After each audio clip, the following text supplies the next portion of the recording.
Ya, shalom anak-anak. Semoga tetap sehat dan bahagia bersama dengan anggota keluarga yang kita kasihi. Hari ini mari kita belajar tentang sebuah tema sama dalam perkataan, pikiran, dan perbuatan. Apa artinya ya? Sama antara perkataan, pikiran, dan perbuatan?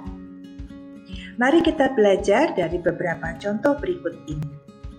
Debbie dan Megan bersahabat. Ketika ulangan PKN, Debbie merasa cemas karena belum selesai belajar.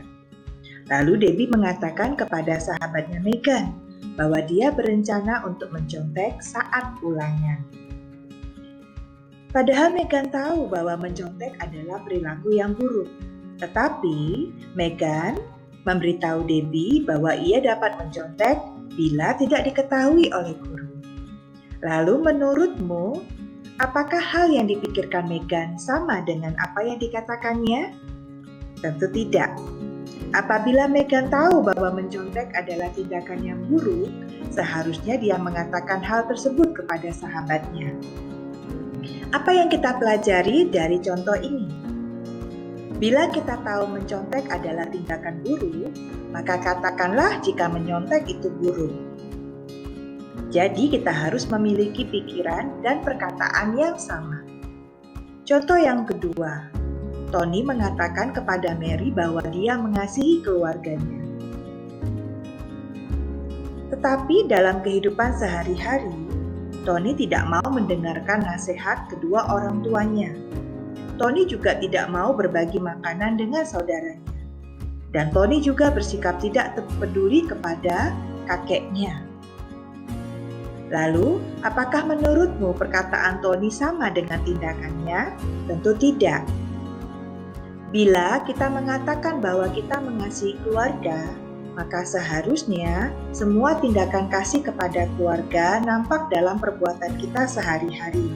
Misalnya, membantu pekerjaan orang tua sesuai dengan kemampuan atau yang kamu bisa. Hidup rukun dengan saudara dan mengunjungi kakek dan nenek di akhir pekan.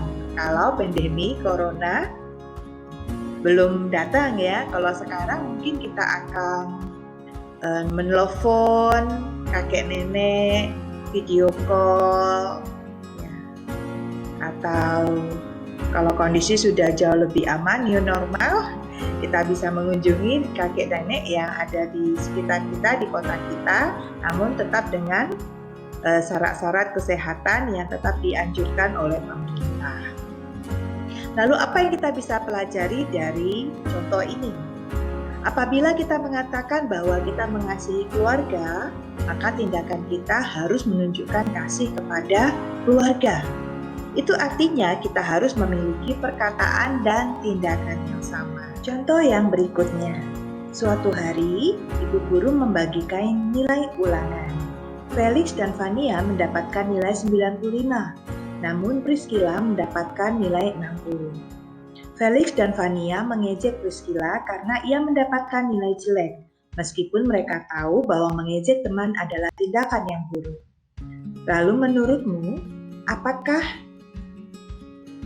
pikiran Felix dan Vania sama dengan tindakannya? Tentu tidak. Felix dan Vania tidak boleh mengejek Priscilla. Justru seharusnya mereka memberikan semangat agar Priscilla lebih giat lagi belajar agar tidak remedi. Apa yang kita pelajari dari Felix dan Vania? Apabila kita mengetahui bahwa mengejek teman adalah tindakan yang buruk, maka jangan melakukan tindakan tersebut. Kita harus memiliki pikiran dan tindakan yang sama. Dari ketiga contoh ini kita belajar bahwa apabila kita tahu tentang sesuatu hal yang baik, maka perkataan dan tindakan kita harus sesuai dengan hal tersebut. Yang kedua, perkataan kita harus sesuai dengan tindakan kita. Itu artinya pikiran, perkataan, dan tindakan kita sama. Contoh yang terakhir, temanmu Hartono tahu bahwa berbagi itu adalah tindakan yang baik. Ia mengatakannya kepada Sela bahwa berbagi dengan sesama adalah tindakan yang baik. Dan dalam kesehariannya, Hartono selalu menunjukkan tindakan untuk berbagi. Di rumah, dia mau berbagi dengan adiknya.